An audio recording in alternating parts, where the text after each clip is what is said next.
एक समयको कुरा हो, एउटा सानो गाउँमा मानिसभन्दा पनि ठुलो अत्यन्त शक्तिशाली भ्यागुता बस्थ्यो।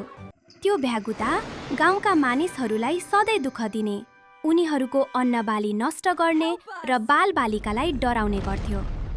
गाउँलेहरू दिन प्रतिदिन हैरान हुँदै गए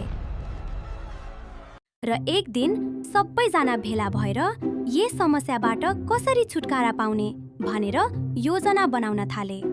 पहिला उनीहरूले ठूलो भाँडोमा पानी उमालेर भ्यागुतालाई त्यसमा हालेर मार्ने योजना बनाए।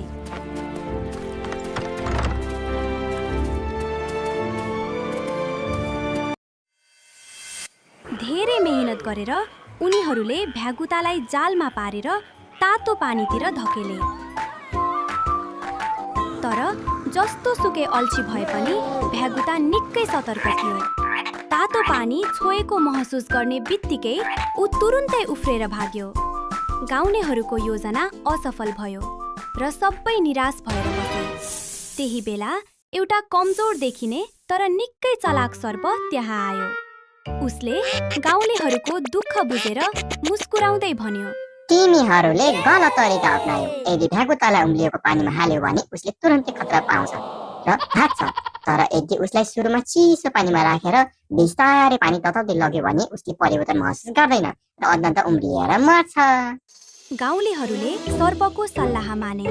अर्को दिन उनीहरूले भ्यागुतालाई फेरि समाते र चिसो पानी भएको ठूलो भाँडोमा राखे।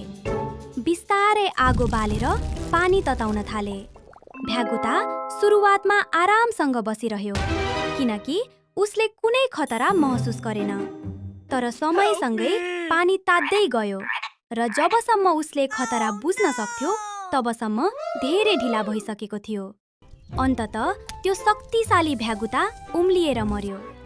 भ्यागुता मरेपछि गाउँमा शान्ति फर्कियो। सबै गाउँलेहरू खुसी भए र सर्पलाई धन्यवाद दिए। सर्प पनि खुसी हुँदै मरेको भ्यागुता लिएर आफ्नो भोजन बनायो। यसरी चलाखी र धैर्यले ठूलो भन्दा ठूलो शक्तिलाई पनि पराजित गर्न सकिन्छ भन्ने पाठ कथाले सिकाउँछ। यस्तै कथाको लागि हामीलाई सब्स्क्राइब गर्नुहोस्। अर्को भिडियोमा भेटौँला।